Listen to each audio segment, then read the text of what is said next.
അതിൽ എന്താണ് ഈ ചാത്തൻ?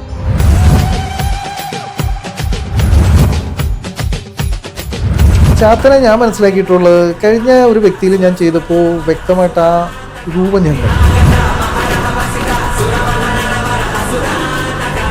കഴിഞ്ഞ ദിവസം വന്നൊരു സ്ത്രീ ഇതുപോലെ ചാത്തനായി മാറിയ ഒരു മനുഷ്യൻ പറഞ്ഞതും പറഞ്ഞു.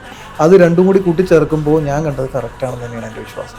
അതും ഈ പറഞ്ഞ പോലെ ആത്മാക്കളെ കാണുന്ന പോലെയാണ് നമ്മൾ അതും കാണുന്നത്. ഈ ചാത്തൻ അതുപോലെയുള്ള സോളുകളെ ഞാൻ കണ്ടപ്പോൾ കണ്ടതെന്ന് വെച്ചാൽ ഒരു 2-2.5 അടി ഉയരം, ഭയങ്കര കുംഭം പോലെ വയറ്,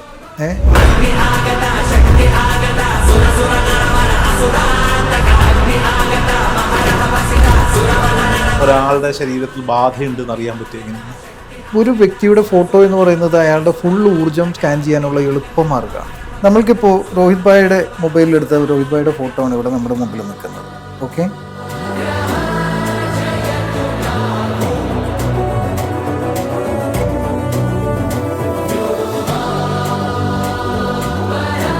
മരിച്ചു കഴിഞ്ഞ ആളുകളുടെ ആ ഓബ്ജക്ട്സ് നമ്മൾ വെറുതെ മ്യൂസിയം പോലെ വെച്ചുകൊണ്ടോ അത് പൂജിക്കുന്നു നല്ലതല്ല. കാരണം ഇപ്പോൾ ഫോർ എക്സാമ്പിൾ എൻ്റെ അടുത്ത് വന്നൊരു ലേഡി, അവരുടെ ഭർത്താവിൻ്റെ ശാരീരികമായ ബുദ്ധിമുട്ടും മാനസികമായ ബുദ്ധിമുട്ട്, ബാധാദോഷം. എൻ്റെ ഇളയ മകനാണ് ഇരിക്കുന്നത്. ഈ ഇളയ മകൻ എനിക്ക് ഒന്നും കൂടി ശ്രാദ്ധം എടുക്കും.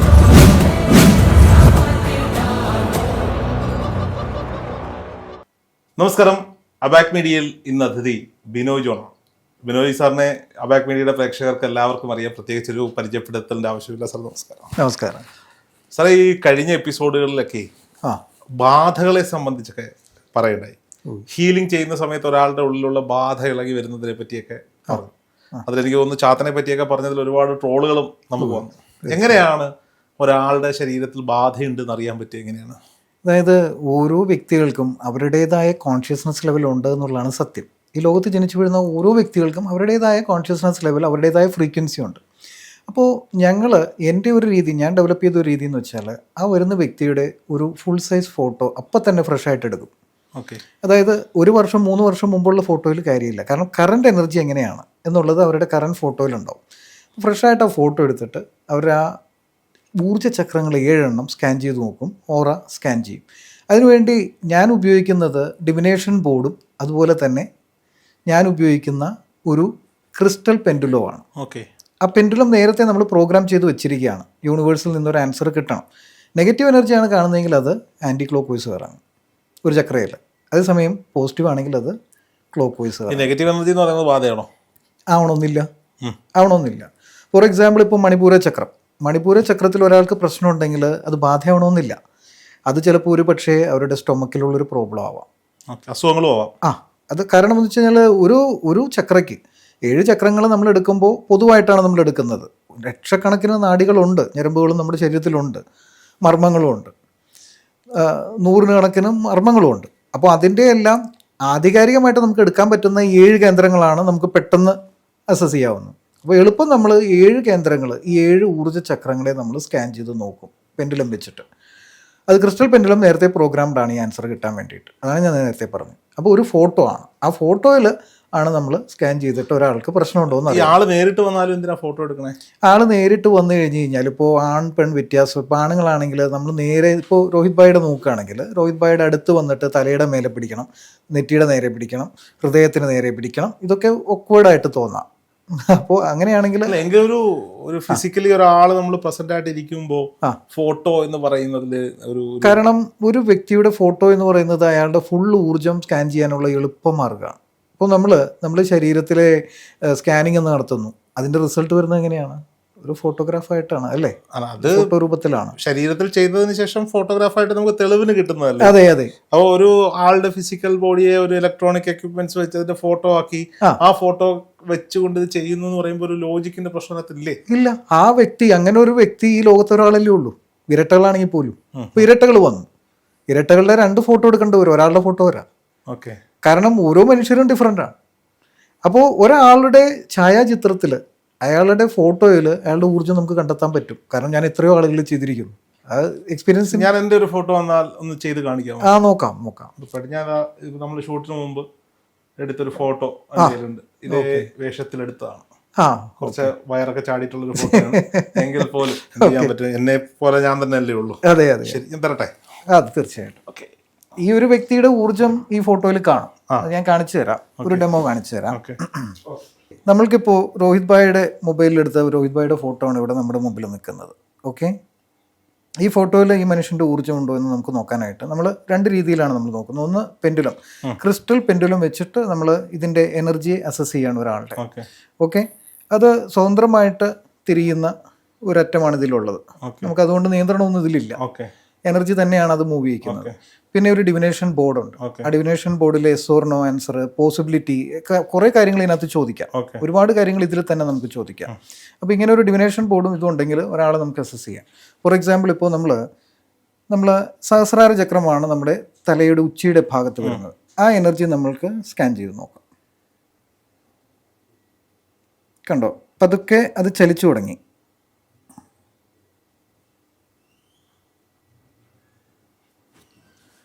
ഇത് കറങ്ങുന്നത് പോസിറ്റീവായിട്ടാണ്, കാരണം ഇത് ക്ലോക്ക് വൈസ് ആണ് കറങ്ങുന്നത്. അപ്പോൾ ഇതിൽ നിന്ന് ഒരു വസ്തുത നമുക്ക് മനസ്സിലാക്കാൻ പറ്റുന്നത് ദൈവാധീനമുള്ളൊരു വ്യക്തിയാണ് ഈ വ്യക്തി. എന്തെങ്കിലും പ്രശ്നങ്ങളുണ്ടെങ്കിലും 4 കാല് കുത്തി വീഴാനും ഒക്കെ ചാൻസ് ഉണ്ട്. അത് അങ്ങനെ വലിയൊരു പൂച്ച. ഓക്കെ, അപ്പം അങ്ങനെ ഒരു കാര്യമുണ്ട്. ഇനി നമ്മൾ ആജ്ഞാചക്രമാണ്, നെറ്റിയുടെ ഭാഗത്ത് നമ്മൾ പുരികങ്ങൾക്ക് നടുവിലുള്ള ചക്രമാണ് സ്കാൻ ചെയ്യുന്നത്.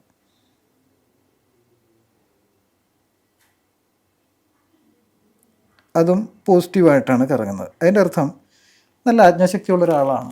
നല്ല വാക്കുകളിലൂടെയും ഡിപ്ലോമസിയിലൂടെയൊക്കെ എംപ്ലോയീസിനെ പണിയെടുപ്പിക്കാനും ഒരു കാര്യം നേടിയെടുക്കാനും ഒരു ഓഫീസിൽ ചെന്ന് കഴിഞ്ഞാൽ കാര്യം കണ്ടിട്ട് ഇറങ്ങിപ്പോരുള്ളൂ. കാരണം ഇവർ ചെല്ലുമ്പോൾ ഇവരുടെ ഓറയിൽ ഒരു ആജ്ഞാശക്തി ഉണ്ട്.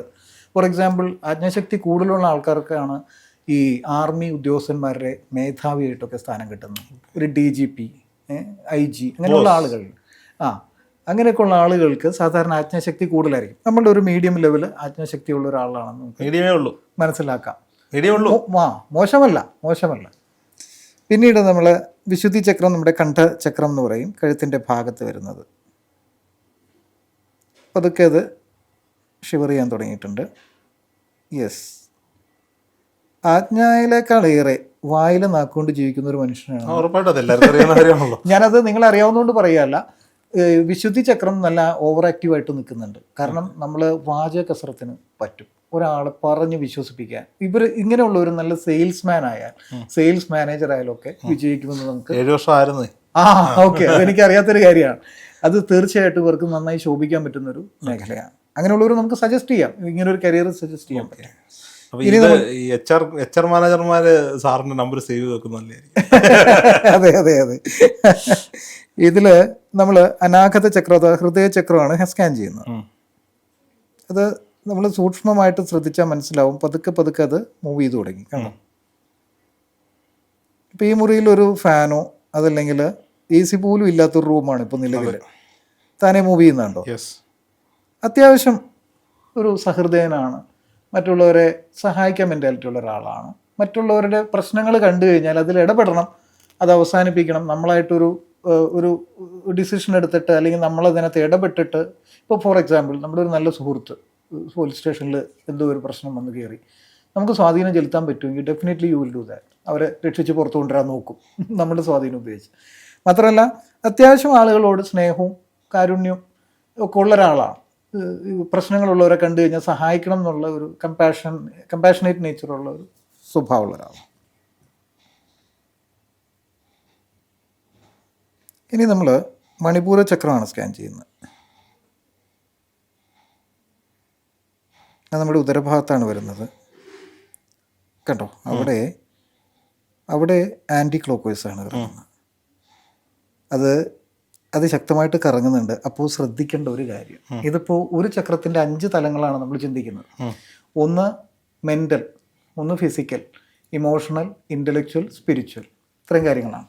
ഇപ്പോൾ മണിപൂരത്തിൻ്റെ തലത്തിൽ നോക്കിക്കഴിഞ്ഞാൽ ചിലപ്പോൾ നമ്മുടെ ഇൻഡ്യൂഷൻ പാളുന്ന അവസ്ഥ വരാം ഈ ഒരു ഘട്ടത്തിൽ നിൽക്കുമ്പോൾ, നമ്മൾ ആ ഒരു സൈക്കിക് തലത്തിൽ നോക്കുമ്പോൾ. പിന്നെ വേറൊന്ന്, ഉദര സംബന്ധമായിട്ടുള്ള അസുഖങ്ങൾ വരാനുള്ള ചാൻസോ അല്ലെങ്കിൽ നിലവിലുണ്ടാവാൻ ചാൻസോ ഉണ്ട്. അടിക്കടെ നമ്മൾ ബാത്റൂമിൽ പോകേണ്ട ഒരു ഇതോ അല്ലെങ്കിൽ ഡൈജഷൻ്റെ പ്രശ്നങ്ങളോ അല്ലെങ്കിൽ ഈ ഉദരഭാഗത്ത് വരുന്ന ഏതെങ്കിലും അവയവങ്ങൾക്ക്, ഇത് നമ്മൾ കൂടുതൽ മെഡിറ്റേറ്റ് ചെയ്തിരുന്നു കഴിഞ്ഞാൽ ഇൻഡിവിജ്വലായിട്ട് കരളിനാണോ പാൻക്രിയാസിനാണോ ഇതൊക്കെ നമുക്കറിയാൻ പറ്റും, സ്പ്ലീനിനാണോ തകരാറ് ഇതൊക്കെ നമുക്കറിയാൻ പറ്റും. ഇവിടെ മണിപൂര ചക്രത്തിന് പൊതുവേ സാധാരണഗതിയിൽ ആളുകൾക്ക് ഫിസിക്കൽ ലെവലിൽ നോക്കുമ്പോൾ കാണാറുള്ളത് ഡൈജസ്റ്റീവ് ട്രാക്റ്റിൽ വരുന്ന പ്രശ്നങ്ങളാണ്. ഇൻറ്റസ്റ്റൈനുള്ള പ്രശ്നങ്ങളോ സമയത്തിനും കാലത്തിനും ഭക്ഷണം കഴിക്കാത്തതുകൊണ്ടോ ഭക്ഷണം കൂടിയതുകൊണ്ടോ ഒക്കെ ഉണ്ടാകുന്ന രീതിയിലുള്ള എന്തെങ്കിലും പ്രശ്നങ്ങൾ കുടലിന് കമന്റ് വരാൻ പോകുന്ന ഭക്ഷണം കൂടിയതായതുകൊണ്ട് വയറ് അങ്ങനെ ചാൻസ് കാണുന്നുണ്ട് നിലവിൽ. അപ്പം അത് മാത്രമാണ് ഇപ്പോൾ കണ്ടത്. ഇനി നോക്കുന്നത് നമ്മൾ സ്വാധിഷ്ഠാന കേന്ദ്രമാണ്, ഒരാളുടെ ക്രിയേറ്റിവിറ്റിയുടെ കേന്ദ്രമാണത്. സ്വാധിഷ്ഠാന കേന്ദ്രം അഥവാ സെക്സ് ചക്ര അത്യാവശ്യം നല്ല ആക്റ്റീവായിട്ടുള്ള ഒരാൾ തന്നെയാണ്. എന്ന് പറയുമ്പോൾ ക്രിയേറ്റീവായിട്ടുള്ള ടാലൻറ്റ് ഉപയോഗിച്ച് ജീവിക്കുന്ന ഒരാളാണ് എന്നുള്ളത് ഉറപ്പാക്കാം. ഒരു ആർട്ടിസ്റ്റിക് മെൻറ്റാലിറ്റി, ലിറ്റററി സ്കില്ല്, ഒരു ബുക്ക് എഴുതാനുള്ള കഴിവ്, ഓതറാവാനൊക്കെ ചാൻസ് ഉള്ളവർക്ക്, അതുപോലെ തന്നെ ക്രിയേറ്റിവിറ്റി, അതായത് ഒരു സംഗതി കണ്ടു കഴിഞ്ഞാൽ ഇവർ വന്നു കഴിഞ്ഞാൽ ഉടനെ ഒരു മാറ്റം വരുത്തും, ഇതിങ്ങനെ ചെയ്തത് നന്നാവും എന്ന് പറഞ്ഞാൽ അത് കറക്റ്റ് ആയിരിക്കും. അങ്ങനെയുള്ള കഴിവുള്ള ആളുകളിൽ ഇത് കാണാറുണ്ട്.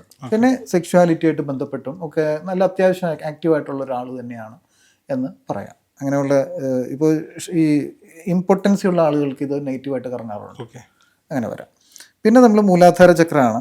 അത് നമ്മളെ ധനം, പ്രോസ്പെറിറ്റി, വെൽത്ത് അങ്ങനെയുള്ള കാര്യങ്ങളാണ്. അത് വളരെ നല്ല രീതിയിൽ ഷിവർ ചെയ്ത് തുടങ്ങി. നല്ല രീതിയിൽ ഇപ്പം എനിക്ക് തോന്നുന്നു ഇതിൽ ഏറ്റവും നന്നായിട്ട് പ്രവർത്തിക്കുന്നത് നിങ്ങളുടെ മൂലാധാര കേന്ദ്രം ആയതുകൊണ്ട് തന്നെ പണസംബന്ധമായിട്ടുള്ള പോക്കുവരവുകളൊക്കെ നമുക്ക് കൂടുതലായിരിക്കും. ഇഷ്ടം പോലെ വരുന്നതുകൊണ്ട് നിൽക്കാറില്ല, വന്ന് ഇങ്ങനെ പോവാറാവും. പക്ഷേ നിങ്ങൾ കുറച്ചും കൂടി ശ്രദ്ധിച്ചു കഴിഞ്ഞാൽ നിലനിർത്താൻ പറ്റുന്ന ഊർജ്ജമാണ് നമ്മളിൽ നിലനിൽക്കുന്നത്. അപ്പോൾ നമ്മളിപ്പോൾ ഈ 7 ചക്രങ്ങളെ അസസ് ചെയ്ത് കഴിയുമ്പോൾ നമ്മളിൽ ഒരു ചക്രത്തിൽ മാത്രമാണ് മണിപൂര ചക്രം അഥവാ നമ്മുടെ ഉദരസംബന്ധമായിട്ടുള്ള ആ ഭാഗത്ത് മാത്രമാണ് നമുക്കൊരു പ്രോബ്ലമായിട്ട് കാണുന്നത്. ബാക്കിയെല്ലാം ഓക്കെയാണ് ഈ ഒരു വ്യക്തിയിൽ. അപ്പോൾ ഞാൻ പറഞ്ഞു, ഒരാളുടെ ഒരു ഫോട്ടോ കിട്ടിയാൽ പോലും നമുക്ക് എനർജി കിട്ടും. ഇപ്പോൾ ഡയസീറ എന്ന് പറഞ്ഞ സിനിമയിൽ ഒരു വ്യക്തിയുടെ ഒരു ഒബ്ജക്റ്റ് കൊണ്ടുപോയിട്ട് പ്രശ്നം വന്നത് ഞാൻ അതിനു മുമ്പ് പറഞ്ഞപ്പോൾ എന്നെ ഒരുപാട് ട്രോൾ ചെയ്തു. അത് സംഭവിക്കുന്ന കാര്യമാണ്. ഇപ്പോൾ നമ്മുടെ മദർ ആയിക്കൊള്ളട്ടെ, ഫാദർ ആയിക്കൊള്ളട്ടെ, അവർ മരിച്ചു, അല്ലെങ്കിൽ നമ്മുടെ ഭാര്യയോ ഭർത്താവ് ആരെങ്കിലും മരിച്ചു കഴിഞ്ഞ ആളുകളുടെ ആ ഓബ്ജക്ട്സ് നമ്മൾ വെറുതെ മ്യൂസിയം പോലെ വെച്ചുകൊണ്ടോ അത് പൂജിക്കുന്നു നല്ലതല്ല. കാരണം ഇപ്പോൾ ഫോർ എക്സാമ്പിൾ എൻ്റെ അടുത്ത് വന്നൊരു ലേഡി, അവരുടെ ഭർത്താവിൻ്റെ KCBയിൽ എഞ്ചിനീയർ ആയിരുന്നു, മരിച്ചു, റിട്ടയർ ആയിട്ടാണ് മരിച്ചത്. പക്ഷെ അവരുടെ എഞ്ചിനീയറിങ്ങിൻ്റെ സർട്ടിഫിക്കറ്റ് അവർ വെച്ച് പൂജിച്ചുകൊണ്ടിരിക്കുക.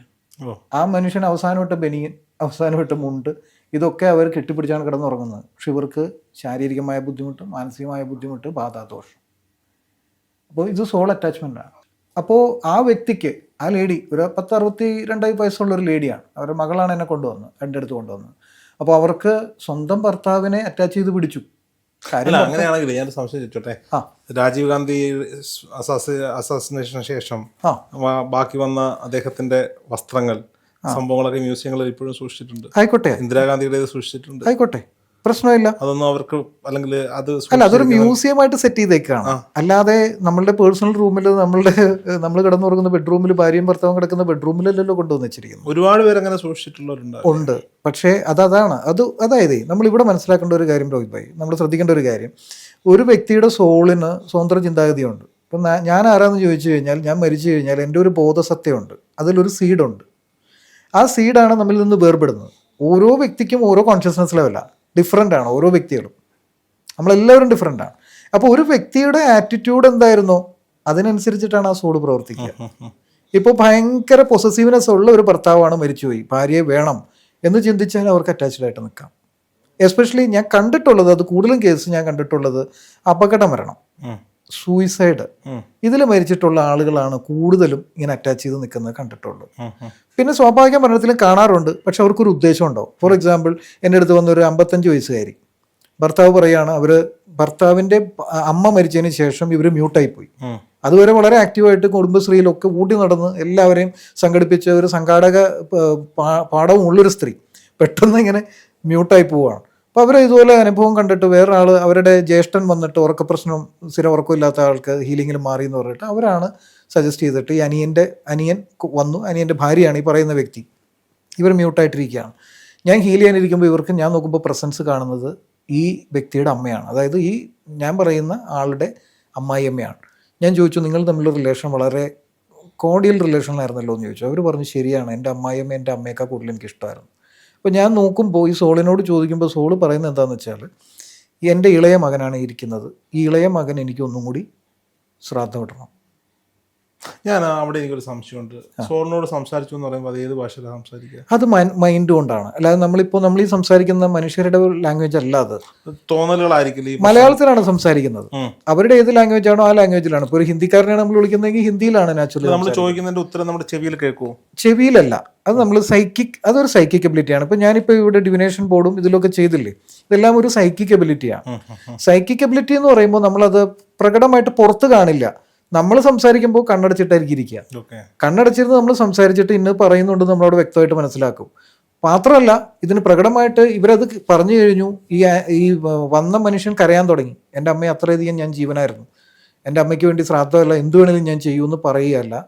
ഈ പറയുന്ന ലേഡി ഞാൻ ഹീൽ ചെയ്യലും ഇവരുടെ പ്രശ്നം മാറി, കണ്ണ് ചോന്നിരുന്നതും എല്ലാം മാറി. അവർ പിന്നീട് പിറ്റേ ദിവസം തുടങ്ങി നാച്ചുറൽ ലൈഫ് തുടങ്ങുകയാണ് അവർ. ഇവിടെ നമ്മൾ കൊടുക്കുന്നത് ഡിവൈൻ ഹീലിംഗ് ആണ്, സ്പിരിച്വൽ ഡിവൈൻ ഹീലിംഗ് ആണ്. അത് നമ്മൾ ഇത് ചെയ്യുന്ന സമയത്ത് നമ്മൾ ഈ തലത്തിൽ, നമ്മളിപ്പോൾ ഒരു മാനുഷിക തലത്തിൽ നിന്ന് ട്രാൻസെൻഡ് ചെയ്ത തലമുണ്ട്. അതായത് നമ്മളിപ്പോൾ കുണ്ടലിനി യോഗയുടെ മെഡിറ്റേഷനൊക്കെ ചെയ്യുന്ന തുര്യാതീത തലം എന്ന് പറയുന്ന ഒരു തലമുണ്ട്. അതായത് നമ്മൾ സഹസ്രാരം വരെയാണ് സാധാരണ പോകാറുള്ളത്. തുര്യത്തിന് അതീതമായിട്ട് പോകുന്ന തലത്തിൽ നിന്നിട്ട് യൂണിവേഴ്സുമായിട്ട് കണക്ട് ചെയ്ത് നിന്നിട്ട് ഇത്തരം കാര്യങ്ങൾ ചെയ്യാവൂ. നമ്മൾ പ്രൊട്ടക്റ്റ് ചെയ്യണം നമ്മുടെ വീട്, നമ്മുടെ സ്ഥാപന ജംഗമങ്ങൾ, ഞാൻ, എൻ്റെ ഭാര്യ, മക്കള്, കൂടെ ജീവിക്കുന്ന അച്ഛൻ, എല്ലാവരെയും പ്രൊട്ടക്റ്റ് ചെയ്തിട്ട് ഇത് ചെയ്യാവൂ. പ്രൊട്ടക്ഷൻ അത് നമ്മൾ കൃത്യമായിട്ട് ചെയ്തതിന് ശേഷം മാത്രമേ ഇത്തരം ഹീലിങ്ങുകളിലേക്കും ആത്മാക്കളെ വിളിക്കലും ഒക്കെ നമ്മൾ ചെയ്യുള്ളൂ. കാരണം ഇത് എല്ലാവരും ഇത് കണ്ടിട്ട് ചെയ്യാൻ പാടില്ല. കാരണം അടിയും തടയും പഠിക്കണം. ഇപ്പം നമ്മൾ കളരിയിൽ എങ്ങനെയാണ് അടിയും തടയും പഠിച്ചതിന് ശേഷമല്ലേ വാളെടുത്ത് വെട്ടുന്നത്. പരിചയ വെച്ച് തടുക്കാനും പഠിക്കണം. ഒരുത്തൻ വന്ന് ആക്രമിച്ചു കഴിഞ്ഞാൽ അതിനെ നിലയ്ക്ക് നിർത്താനും നമുക്ക് പറ്റണം. ഇപ്പൊ എന്റെ ഫോട്ടോയിൽ ബാധ ഒന്നുമില്ല, ഇല്ല, ബാധാദോഷമൊന്നും കാണുന്നില്ല. ബാധാദോഷം ഉണ്ടെങ്കിൽ ഏറ്റവും കൂടുതൽ കാണുന്നത് നമ്മുടെ സഹസ്രാര ചക്രം സ്കാൻ ചെയ്യുമ്പോൾ തന്നെ പിടികിട്ടും. അത് നല്ല നെഗറ്റീവായിട്ട് കറങ്ങുന്നുണ്ടെങ്കിൽ ആദ്യം സംശയിക്കണം. കാരണം ദൈവാധീനം കട്ടാവും. ബാധാദോഷമോ അതല്ലെങ്കിൽ ക്ഷുദ്രമോ ചെയ്തു കഴിഞ്ഞാൽ ആദ്യം കട്ടാവുന്നത് നമ്മുടെ ദൈവിക നിലയാണ്. ദൈവിക നില നമ്മൾ വരുന്നത് ഈ ത്രൂ സഹസ്രാര ചക്രമാണ്. അത് കട്ടായി കഴിഞ്ഞാൽ പിന്നെ നമ്മൾക്ക് എല്ലാ ദോഷങ്ങളും നമ്മളിലേക്ക് വരാൻ തുടങ്ങും. ഞാനിടുന്ന പ്രൊട്ടക്ഷൻ കേൾക്കുന്നുണ്ട്. അതെ, തീർച്ചയായിട്ടും അങ്ങനെ ഇട്ടിട്ടുണ്ടെങ്കിൽ അത് സക്സസ്ഫുൾ ആണ്. ഈ ഒരു കാര്യം മാത്രം ഞാൻ ഇതിപ്പോ മണിപൂര ചക്രം ഉദരഭാഗത്തുള്ള അത് മാത്രമാണ് ചെറിയൊരു പ്രശ്നത്തിൽ. ബുദ്ധിമുട്ടുകൾ എന്തെങ്കിലും ഒന്നുമില്ല, പക്ഷേ പ്രകടമല്ലാത്ത ബുദ്ധിമുട്ടുകൾ ഉണ്ടോ എന്ന് നമുക്ക് അറിയില്ല. ഞാൻ ഇതുപോലെ ഒരു വ്യക്തിയോട് പറഞ്ഞിരുന്നു. ആ വ്യക്തി പിന്നീട് സ്കാൻ ചെയ്ത് നോക്കി കഴിഞ്ഞപ്പോൾ അതൊരു ഓപ്പറേഷൻ വിധേയമാണ്. ഒരിക്കലും പറഞ്ഞിരുന്നല്ലോ നമ്മൾ ഹീൽ ചെയ്യുന്ന സമയത്ത് ഒരു ചാത്തന്റെ പ്രസൻസ്. അതിൽ എന്താണ് ഈ ചാത്തനെ ഞാൻ മനസ്സിലാക്കിയിട്ടുള്ളത്, കഴിഞ്ഞ ഒരു വ്യക്തിയിൽ ഞാൻ ചെയ്തപ്പോൾ വ്യക്തമായിട്ട് ആ രൂപം ഞാൻ കണ്ട രൂപം ഞാൻ പറയാം. അത് ശരിയാണെന്ന് വെക്കുന്ന ഒരു സ്റ്റേറ്റ്മെന്റ് കഴിഞ്ഞ ദിവസം വന്നൊരു സ്ത്രീ ഇതുപോലെ ചാത്തനായി മാറിയ ഒരു മനുഷ്യൻ പറഞ്ഞു. അത് രണ്ടും കൂടി കൂട്ടിച്ചേർക്കുമ്പോൾ ഞാൻ കണ്ടത് കറക്റ്റ് ആണെന്ന് തന്നെയാണ് എൻ്റെ വിശ്വാസം. അതും നീ പറഞ്ഞ പോലെ ആത്മാക്കളെ കാണുന്ന പോലെയാണ് നമ്മൾ അതും കാണുന്നത്. കാരണം ഇത് നമ്മളിപ്പോൾ കാണുന്നത് നമ്മൾക്ക് എക്സ്റ്റേണൽ വേൾഡ് ആണെന്ന് തോന്നും മറ്റുള്ളത്, പക്ഷെ അത് ഇന്നർ വേൾഡാണ്. സ്പിരിച്വാലിറ്റിയുടെ ഭാഷയിൽ പറഞ്ഞാൽ അതൊരു ഇന്നർ വേൾഡാണ്. മനസ്സിലായോ? ഇത് ഔട്ടർ വേൾഡുമാണ്. ഇപ്പോൾ ഹെർമെറ്റിക് ലോ ഉണ്ട്. ഹെർമെറ്റിക് ലോ പ്രകാരം ആസ് എബോവ് സോ ബിലോ എന്നാണ്. അപ്പോൾ മേലെയുള്ളത് താഴെ ഉണ്ടെന്ന് പറയുമ്പോൾ താഴെയുള്ള മേലെയില്ലേ. അപ്പോൾ നമ്മളറിയാത്ത ഒരു ലോകം അവിടെ നിലനിൽക്കുന്നുണ്ട്.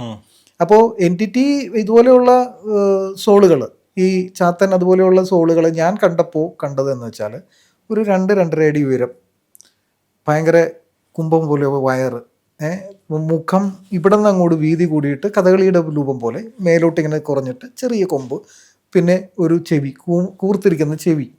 പക്ഷേ മായാവിയുടെ പോലത്തെ ഒരു രൂപമൊന്നുമല്ല, കുറച്ചുകൂടി ഡിഫറെൻ്റ് ആണ്. പക്ഷേ ഇങ്ങനെ ഈ നമ്മൾ കഥകളിയിൽ വെക്കുന്ന ഈ രൂപമില്ലേ, ആ രൂപത്തിൻ്റെ ഭാഗത്ത് താടി പോലെ ഇങ്ങനെ അണ്ണീവണായിട്ടുള്ള കുറ്റിരോമങ്ങളാണ് കണ്ടത്. കറുത്തതാണ്, കംപ്ലീറ്റ് കറുത്തതാണ്. പിന്നെ വായുടെ വീതി അവരിങ്ങനെ അവരുടെ ചേഷ്ടകൾ കാണിക്കുമ്പോൾ സാധാരണഗതിയിൽ നമ്മൾ ചിരിക്കുമ്പോൾ ഇത്രയല്ലേ വരുള്ളൂ. ഇത് ചെവി വരെ പോകുന്നുണ്ട്. ഇങ്ങനെ ചിരിക്കുന്ന കിറി കോടി പോലെ ഇങ്ങനെ ഇവിടം വരെ അങ്ങ് പോകുന്നുണ്ട്. പ്രകടമായ പല്ലുകൾ കാണുന്നുണ്ട്. ഇതാണ് ഞാൻ കണ്ടത്. പിന്നെ ഡ്രസ്സ് നോക്കുകയാണെങ്കിൽ മേലോട്ട് ഡ്രസ്സൊന്നും കാണുന്നില്ല. താഴോട്ട് കാണുന്നത് ഈ വേടന്മാരൊക്കെ ഇട്ട് നടക്കുന്ന പോലത്തെ ഒരു വനത്തിൽ ജീവിക്കുന്ന ആളുകളുടെ ടൈപ്പുള്ള ഒരു തരം ഒരു പ്രാകൃതമായിട്ടുള്ള നൂലുകളോ എന്താ പറയുക നാരുകളോ കൊണ്ടുള്ള പുല്ല് പോലെയുള്ള ഒരു തരം ഡ്രസ്സ് ഇവിടെ മുട്ടുവരെയാണ് ഞാൻ കണ്ടത്. അതാണ് ഞാൻ കണ്ടത്. ഈ 390 ചാത്തന്മാരുണ്ടെന്നാണ് പറഞ്ഞത്. അതെ, അതിൽ ഏതോ ഒരുത്തനെയാണ് ഞാൻ കണ്ടത്. ബിനോയ് സാറ് റേക്കി ഹീലിംഗ് ചെയ്യുന്നില്ല? ഈ റേക്കി പഠിപ്പിക്കുന്നുണ്ടോ? തീർച്ചയായിട്ടും. റേക്കി പഠിക്കുന്നുണ്ടുള്ള ഗുണങ്ങൾ എന്തൊക്കെയാണ്? റേക്കി പഠിച്ചാലുള്ള ഗുണമെന്ന് വെച്ചാൽ നമ്മൾ യൂണിവേഴ്സൽ എനർജി ആയിട്ട് താതാത്മ്യം പ്രാപിക്കാനുള്ള ഏറ്റവും എളുപ്പമാർഗ്ഗമാണ് അറ്റ്യൂൺമെൻറ്റ്, അതായത് ദീക്ഷ. ഇപ്പോൾ എന്താണ് റേക്കി എന്നറിയാൻ ആളുകൾക്ക് ആഗ്രഹം ഉണ്ടാവും. ഡോക്ടർ മിക്കാവോ ഉസുയി 20-ാം നൂറ്റാണ്ടിൻ്റെ തുടക്ക കാലഘട്ടത്തിൽ അദ്ദേഹം ഒരു സ്പിരിച്വൽ സീക്കറായിരുന്നു. അതിൻ്റെ ഭാഗമായിട്ട് ഒരു 21 ദിവസത്തെ വ്രതമെടുത്തിട്ട് ഒരു മൗണ്ടനിൽ ചെന്നിട്ട് അദ്ദേഹം 21 ദിവസം വ്രതം എടുത്തിട്ട് ഭക്ഷണം പോലും ഇല്ലാതെ ആ ഒരു തപസ് തുടരുകയാണ്. 21-ാം ദിവസം അദ്ദേഹത്തിന് ഒരു വെളിപാടുണ്ടാവുകയാണ്. വലിയൊരു പ്രകാശം കാണുകയും കുറച്ച് സിമ്പിൾസ് തെളിഞ്ഞു വരികയും ചെയ്തു, അടയാളങ്ങൾ. ഇതുപയോഗിച്ചാൽ ഹീലിംഗ് നടക്കും എന്നുള്ളൊരു വെളിപാട് അദ്ദേഹത്തിന് ഉണ്ടാവുകയാണ്. അദ്ദേഹം ഉടനെ തന്നെ അത് സ്വന്തം കുടുംബത്തിലുമൊക്കെ പ്രയോഗിച്ച് നോക്കിക്കഴിഞ്ഞപ്പോൾ അതായി. പിന്നീട് 2000-ഓളം ആളുകൾ അദ്ദേഹം പഠിപ്പിക്കുകയുണ്ടായി. പിന്നീട് അദ്ദേഹത്തിൻ്റെ ഒരു ലൈനേജ്, ആ ഒരു ഗുരുശിഷ്യ ബന്ധമാണ് കണ്ടിന്യൂ ചെയ്തിട്ട് ബിനോയ് ജോൺ എന്നുള്ള വ്യക്തിക്ക് മുമ്പ് ആരാണോ തന്നത് അതൊരു വലിയ ലൈനേജാണ്. ഡോക്ടർ മികാവോ ഉസൂയിയാണ് ഇതിൻ്റെ പരമഗുരുവായിട്ട് റേക്കിയിൽ വരുന്നത്. ഞാൻ പറയുന്നത് ട്രഡീഷണൽ ഉസൂയി റേക്കിയാണ്. ഇന്ന് പല റേക്കി വരുന്നുണ്ട്. കരുണ റേക്കി, ഏഞ്ചൽ റേക്കി, മണി റേക്കി, അട്രാക്ഷൻ റേക്കി എന്നൊക്കെ പറഞ്ഞിട്ട് പല റേക്കി വരുന്നുണ്ട്. പക്ഷേ ഇതിൻ്റെ എല്ലാം ഉത്ഭവം എന്ന് പറയുന്നത് ജപ്പാനിലാണ്. Doctor Mikao Usui. Binoy sir ഇത് എത്ര ദിവസം കൊണ്ടാണ് പഠിപ്പിക്കുന്നത് റേക്കി? റേക്കി നമ്മൾക്ക് അറ്റ്യൂൺമെന്റ് പഠിച്ചെടുക്കാനും first level, second level, third ലെവലാണ്. ഞാൻ കണ്ടിട്ടുള്ളത് ഇവിടെ പഠിപ്പിക്കുന്നവരാരും ലെവലിന്റെ പേര് പോലും പറഞ്ഞു കൊടുക്കാറില്ല. അപ്പൊ തന്നെ റേക്കി മാസ്റ്റർ ആണെന്ന് നമുക്ക് അറിയാൻ പറ്റും. മനസ്സിലായോ? ഇപ്പൊ ഷോഡൻ, ഒക്കുഡൻ, ഷിൻപിഡൻ, ഇതാണ് ലെവൽ 1, ലെവൽ 2, ലെവൽ 3. ഞാൻ കൊടുക്കുന്ന സർട്ടിഫിക്കറ്റ് ഇന്റർനാഷണൽ അസോസിയേഷൻ അക്രഡിറ്റഡ് ആയിട്ടുള്ള ട്രെയിനിങ് പ്രൊവൈഡറാണ്. ഞാൻ കൊടുക്കുന്ന എല്ലാ കോഴ്സുകളും വേൾഡ് വൈഡ് വാലിഡ് ആണ്. അപ്പം ഞാൻ ഈ റേക്കി പഠിപ്പിച്ചിട്ട് ലെവൽ 3 കൊടുക്കുന്ന ഒരു മാസ്റ്റർക്ക് UK ചെന്ന് രജിസ്ട്രേഷൻ എടുക്കണമെന്ന് പറഞ്ഞാൽ എൻ്റെ സർട്ടിഫിക്കറ്റ് കാണിച്ചാൽ മതി. അപ്പോൾ അതിനനുസരിച്ച് ഫീസും കൂടുതലായിരിക്കും അല്ലേ? ഫീസ് സാധാരണക്കാളും ചെറിയ വ്യത്യാസമുണ്ട്, കാരണം ആ വാലിഡിറ്റി കൂടുതലാണ് ഈ സർട്ടിഫിക്കറ്റിന്. മാത്രമല്ല നമ്മളുടെ കോഴ്സ് ചെയ്താൽ, ഞാൻ ചോദിക്കുന്നത് തെറ്റായിട്ട് ധരിക്കരുത്, സംശയമാണ്, അല്ല ക്വാളിറ്റി. ഇപ്പൊ ബെൻസിന്റെ കാശ് കൊടുത്താലേ ബെൻസ് കിട്ടുള്ളൂ, മാരുതിയുടെ കാശ് കൊടുത്താൽ ബെൻസ് കിട്ടില്ലല്ലോ. അപ്പോൾ ആ ക്വാളിറ്റിക്ക് ആ അക്രഡിറ്റേഷന് കാശുണ്ട്. ഫീസും കാര്യങ്ങളൊക്കെ പിന്നീട് നമ്മൾ അറിയിക്കാം, പേഴ്സണലായിട്ട് കോൺടാക്ട് ചെയ്താൽ. ഓക്കെ. അപ്പോൾ ഇത് നമ്മൾ ഇന്റർനാഷണലി വാലിഡ് ആയിട്ടുള്ള സർട്ടിഫിക്കറ്റ് ആണ്. മാത്രമല്ല ഈ സർട്ടിഫിക്കറ്റ് കിട്ടുന്ന ഒരാൾ ആ സർട്ടിഫിക്കറ്റ് ഈ അസോസിയേഷനിൽ സബ്മിറ്റ് ചെയ്താൽ അവർക്ക് വെറും $10, ഞങ്ങൾ ത്രൂ പോവുകയാണെങ്കിൽ വെറും $10 മെമ്പർഷിപ്പും കിട്ടും. വേൾഡ് വൈഡ് അക്സെപ്റ്റൻസ് ഉള്ളൊരു മെമ്പർഷിപ്പും കിട്ടും. ഇന്ന് നാട്ടിൽ നമ്മുടെ കേരളത്തിൽ നിലനിൽക്കുന്ന ആരും തന്നെ ഈ ഇന്റർനാഷണലി വാലിഡ് ആയിട്ടുള്ള സർട്ടിഫിക്കറ്റ് കൊടുക്കുന്നത് ഞാൻ കണ്ടിട്ടില്ല. സാർ എന്തൊക്കെ ടൈപ്പ് ഓഫ് ഹീലിംഗാണ് ചെയ്യുന്നത്? Reiki, pranic healing, angel healing, Mahatma Shambala energy healing, platinum healing, പിന്നെ സുജോക് തെറാപ്പി, അങ്ങനെ അക്യുപങ്ക്ചർ, എല്ലാത്തിൻ്റെയും കൂടെ ഒരു കൂടാണ്. ഞാൻ ഉപയോഗിക്കുന്നത്. അതുകൊണ്ട് തന്നെ ഒരു ഇന്റഗ്രേറ്റഡ് അപ്രോച്ചിലാണ്. ഫിസിക്കലായിട്ട് ദീനങ്ങളുള്ള വ്യക്തികളെ ഞാൻ അക്യുപങ്ക്ചർ, സുജോക് തെറാപ്പിയിലേക്ക് കടക്കും, അതിൻ്റെ ഒപ്പം ഹീലിംഗും കൊടുക്കും. അതുപോലെ തന്നെ ഹിപ്നോതെറാപ്പി. ഇപ്പോൾ ഹിപ്നോതെറാപ്പിയിൽ ബാധകളെല്ലാം പോകത്തൊന്നുമില്ല, അത് തെറ്റായ ധാരണയാണ്. കാരണം ബാധ എന്ന് പറയുന്നത് സ്പിരിച്വൽ ലെവലിൽ നിൽക്കുന്ന ഒരു സംഭവമാണെങ്കിൽ ഒരു ട്രോമ എന്ന് പറയുന്നത് സൈക്കോളജിക്കൽ ലെവലിൽ നിൽക്കുന്ന ട്രോമ ഒഴിവാക്കാനായിട്ട് നമ്മൾക്ക് ഹിപ്നോതെറാപ്പിയിൽ അത് സാധ്യമാണ്. പക്ഷേ എല്ലാവരും ഹിപ്നോട്ടിക് നിദ്രയ്ക്ക് വിധേയമാവണമെന്ന് നിർബന്ധമില്ല. ഞങ്ങളിപ്പോൾ രോഹിത് ഭായ് പറയുകയാണ് എന്നെ ഒന്ന് ഹിപ്നോട്ടൈസ് ചെയ്ത് ഇപ്പോൾ ഇവിടെ വെച്ചെന്ന് പറഞ്ഞാൽ ഞാൻ പറയും no, I am not a fool. കാരണം നിങ്ങൾ വെല്ലുവിളിച്ചാൽ നിങ്ങളെ ഒരിക്കലും ഉറക്കാൻ പറ്റില്ല. അതൊക്കെ തെറ്റിദ്ധാരണയാണ് ആളുകളുടെ. കാരണം സജസ്റ്റബിലിറ്റി എന്ന് പറയും. ഈ സജസ്റ്റബിലിറ്റി കൂടുതലുള്ള ആൾക്കാരെ ആണെങ്കിൽ വെറുതെ കണ്ണിൽ നോക്കി കുറച്ച് നേരം ഇരുന്നിട്ട് വെറുതെ ഒന്ന് ഞൊഴിച്ച് കഴിഞ്ഞാൽ അപ്പം തന്നെ ഈ നിദ്രയിലേക്ക് പോകും. നമ്മൾ മനസ്സുകൊണ്ട് കൺട്രോൾ ചെയ്യാൻ പറ്റിക്കഴിഞ്ഞാൽ വലിയ പാടാണ്. ഇനി വേണമെങ്കിൽ ഞാൻ വേറൊരു ഡെമോ ചെയ്ത് കാണിച്ചു തരാം. അപ്പം ഞാൻ എൻ്റെ ഗുരുക്കന്മാരെ നമ്മളുടെ സഹസ്രാര ചക്രത്തിൽ നിന്ന് പുറത്ത് കടന്ന് തിരിച്ച് സഹസ്രാരത്തിലേക്ക് വന്ന് ഞാൻ കൈകൾ അനക്കുമ്പോൾ ആ കൈകൾ അനക്കുന്ന അതേ പൊസിഷനിൽ തന്നെ ഞാൻ പറയും, അത് രോഹിത് ഭായിക്ക് ഫീൽ ചെയ്യുന്നുണ്ടോ എന്ന് പറയാം. കൈ ഒരെണ്ണം ഇങ്ങനെ വെച്ചാൽ മതി, കൈ ഇങ്ങനെ വെക്കുക. ഞാനൊന്ന് ഇൻവോക്ക് ചെയ്യാണ്. ആ ഇൻവോക്കേഷൻ കഴിഞ്ഞിട്ട് ഞാൻ പറയും, ഞാൻ കൈകൾ മേലോട്ടും താഴോട്ടും ചലിപ്പിക്കുന്നു, ലെഫ്റ്റ് ആൻഡ് റൈറ്റ് ചലിപ്പിക്കുന്നു എന്ന് പറയുമ്പോൾ ആ ഫീലിംഗ് അവിടെ കിട്ടുന്നുണ്ടോ എന്ന് ജസ്റ്റ് ഒന്ന് ഒരു ഡെമോ നമുക്ക് നോക്കാം. അപ്പോൾ നമ്മൾ കോൺസെൻട്രേറ്റ് ചെയ്തൊരു പ്രാർത്ഥനയോട് കൂടി ഇരിക്കുക. ഞാൻ എൻ്റെ ഗുരുക്കന്മാരെ ഒന്ന് ഇൻവോക്ക് ചെയ്യാം.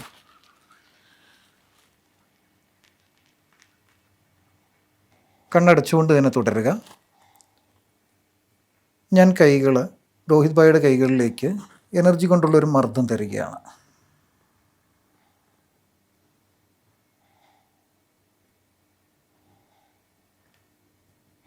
പതുക്കെ കൈകൾ ഇടത്തോട്ടും വലത്തോട്ടും ഞാൻ ചലിപ്പിക്കുമ്പോൾ ഈ ഊർജത്തെ താങ്കളുടെ കൈകളിലേക്ക് ഞാൻ പതുക്കെ ട്രാൻസ്മിറ്റ് ചെയ്യുകയാണ്.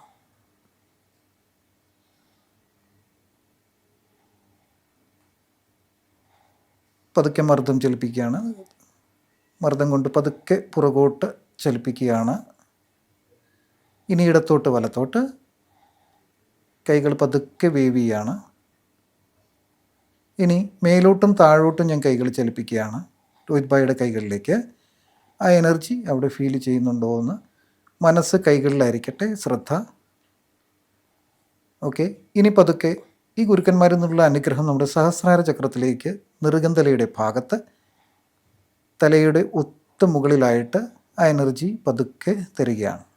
അവിടെ ഒരു മർദ്ദം അനുഭവപ്പെടുന്നുണ്ടോ എന്ന് ഫീൽ ചെയ്യുക.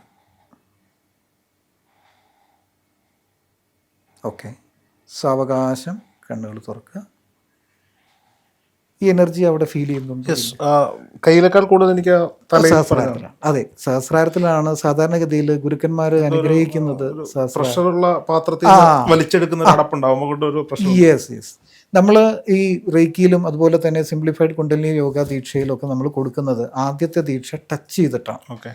രണ്ടാമത്തെ ദീക്ഷ എന്ന് പറയുന്നത് ഈ നയന ദീക്ഷയാണ്. കണ്ണുകളിലേക്ക് നോക്കിയിട്ടാണ് ദീക്ഷ കൊടുക്കുന്നത്. ഓൺലൈനിൽ കൊടുക്കില്ലല്ലോ. ഓൺലൈനിൽ കൊടുക്കാം.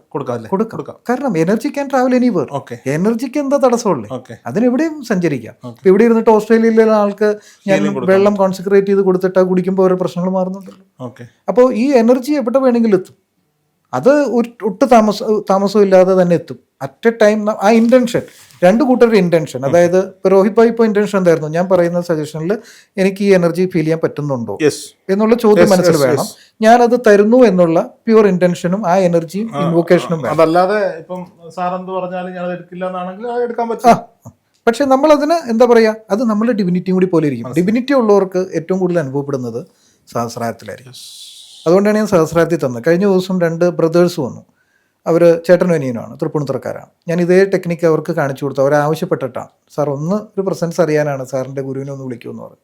അപ്പം ഞാൻ ആ പ്രസൻസ് കാണിക്കാൻ വേണ്ടിയിട്ട്, നമ്മളെ കഴിവ് കളിക്കാനല്ല കേട്ടോ, just you want to feel it. അല്ല, ഇത് ഫീൽ ചെയ്യാൻ സംസാരിക്കാൻ പറ്റില്ല. ഇല്ലെങ്കിൽ ഞാൻ ആദ്യം ചോദിച്ചുകൊണ്ടിരുന്നിട്ട് വെറുതെ ചോദ്യങ്ങൾ ചോദിക്കാൻ വേണ്ടി ചോദ്യങ്ങൾ ചോദിക്കാവുന്നതേ ഉള്ളൂ. അതേ ഉള്ളൂ. എനിക്ക് തോന്നണമല്ലോ താങ്കൾക്ക് ഈ പവർ ഉണ്ട്. അതെ. അപ്പോൾ അതാണ്. അപ്പോൾ നമ്മൾ ദീക്ഷ കൊടുക്കുന്ന സമയത്ത് ഇത് തന്നെയാണ് ചെയ്യുന്നത്. ഈ സിമ്പിൾസ്, റേക്കിയിൽ സിമ്പിൾസ് ഉണ്ട്. അദ്ദേഹത്തിന് ആ മെഡിറ്റേഷനിൽ കിട്ടിയ സിമ്പിളുണ്ട് തപസ് ചെയ്തപ്പോൾ. ആ സിമ്പിൾസ് നമ്മിലേക്ക് ട്രാൻസ്ഫർ ചെയ്ത് തന്നിട്ടുണ്ട്. ആ ട്രാൻസ്ഫർ ചെയ്ത് തന്ന ലൈനേജ്, അതായത് ശരിക്കും ദീക്ഷ എന്ന് പറയുന്നത് എന്താണ്? യഥാർത്ഥത്തിലുള്ള നല്ലൊരു ശിഷ്യന്, നല്ലൊരു മാസ്റ്റർ അനുയോജ്യമായ രീതിയിൽ അനുയോജ്യമായ സമയത്ത് അവരുടെ ഗുരുപരമ്പരയിൽ നിന്ന് ലഭിച്ചതായ എല്ലാ അനുഗ്രഹത്തെയും ശിഷ്യനിലേക്ക് സന്നിവേശിപ്പിക്കുന്ന ഒരു പ്രോസസ്സാണ് ഇനീസിയേഷൻ, ദീക്ഷ എന്ന് പറയുന്നത്. അത് വളരെ ഇമ്പോർട്ടൻ്റ് ആണ്. അതൊരു സെറിമണിയാണ്. അത് ഓൺലൈനിലാണെങ്കിലും നമുക്ക് ചെയ്യാം. അപ്പോൾ പ്രേക്ഷകർക്ക് ഇതുമായി ബന്ധപ്പെട്ട സംശയങ്ങൾ ഉണ്ടെങ്കിൽ ഡിസ്ക്രിപ്ഷനിൽ ബിനോയ് സാറിൻ്റെ നമ്പറുണ്ട്. സാറിനെ വിളിച്ചാൽ സംശയങ്ങൾ സാറ് ദൂരീകരിക്കും. ഒരുപാട് കോളുകൾ വരികയാണെന്നുണ്ടെങ്കിൽ വാട്സാപ്പിൽ മെസ്സേജ് അയക്കുന്നതാണ് ഏറ്റവും ഉചിതം. Thank you.